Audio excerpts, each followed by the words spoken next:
नाड़ा क्यों खुलेगा? अब वो देखिए ना, नाड़ा क्यों खुलेगा? अगर कोई जंगली जानवर करता भी है, वो बॉडी के ऊपर से खिलवाड़ करेगा, ठीक है? और जिस तरीके से निशान मिला है उसकी नेक में, तो वो एज इट इज तो कोई जानवर ऐसे मारेगा नहीं, ठीक है ना? अब वो भी तो देखिए ना किस तरीके से वो निशान आया है उसके, वो तो ऑब्वियसली बात है कोई ब्लेड से या किसी चीज से करा गया है, ठीक है ना? और बात आई आपके कि नाड़ा वगैरह सब, कोई भी जानवर अटैक करता है ना, वो पूरे या करेगा, कोई ज्यादा सा शेर वगैरह भी करेगा, वो ऊपर से करेगा, वो नाड़ा क्यों खोलेगा? और ऐसा कोई एक तो कर सकता है कि इससे नाड़ा खुल जाए, ये भी तो पॉइंट है ना सर। सीबीआई को किन किन चीजों पर कंसिडर करना चाहिए, कौन कौन सी चीजें, कौन से पॉइंट है जो क्लियर करना चाहिए आपके हिसाब से?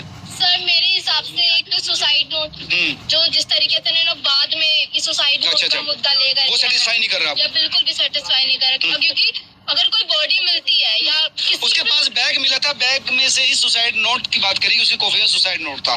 सर वो बैग, जब बॉडी मिलती है तो बैग भी तो चेक होता ही है ना, उसका सारा सामान जितना भी है सब चेक होता है, बाद में क्यों मिला, बाद में सुसाइड नोट की बात क्यों करी गई, अब वो भी तो देखिए ना।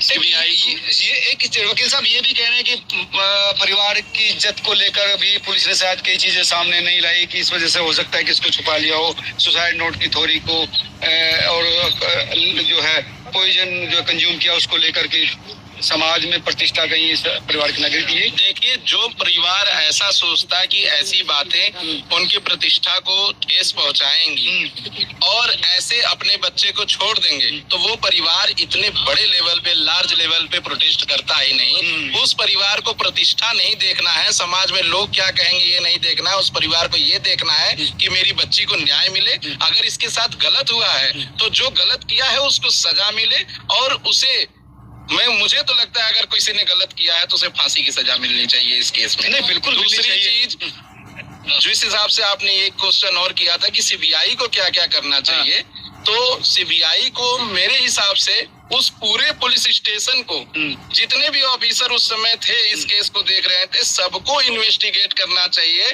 ड्यूरिंग ऑल द इन्वेस्टिगेशन ये भी इन लोगों को भी इन्वेस्टिगेट करना चाहिए। एसपी का ट्रांसफर कर दिया, कई लोगों को लाइन ट्रांसफर करने से, लाइन हाजिर करने से किसी की बच्ची की जान वापस नहीं आ जाएगी। मुझे लगता है सबको इन्वेस्टिगेशन करना चाहिए, और जिसकी जिस पार्ट पे जो गलती पाई जाती है उन लोगों को भी सजा दी जाती है। जैसे कि 3 दिन क्यों लगे बॉडी को ढूंढने में, 8 दिन क्यों लगे लेटर को प्राप्त करने में, अगर लेटर प्राप्त भी हुआ तो क्या उसकी एफएसएल रिपोर्ट मंगाई गई, एफएसएल रिपोर्ट मैच कर रही है, क्यों इस एंगल से नहीं देखे कि इस बच्ची का सुसाइड नहीं किया और इसका हत्या हुआ हो, इस एंगल से पुलिस ने क्यों इन्वेस्टिगेशन अभी तक नहीं किया? क्या वहाँ पे किसी और के फुटप्रिंट पाए गए? क्या वहाँ पे कोई और डीएनए के लिए, जैसे बाल होते हैं या नाखून होता है, किसी बच्ची के शरीर पे कोई ऐसा निशान पाया गया? इस एंगल से क्यों नहीं देखा गया? जब सेक्शन 174 में ये कहा गया है कि आपको पूरा डिटेल रिपोर्ट देना है, भले ही एक आदमी अपना सुसाइड अपने घर के अंदर करे, लेकिन उसके पीछे भी उस सुसाइड का रीजन देना पड़ेगा, पुलिस को इन्वेस्टिगेशन करना पड़ेगा, और इन्वेस्टिगेशन करके रिपोर्ट लगानी पड़ेगी, फाइनल रिपोर्ट लगानी पड़ेगी।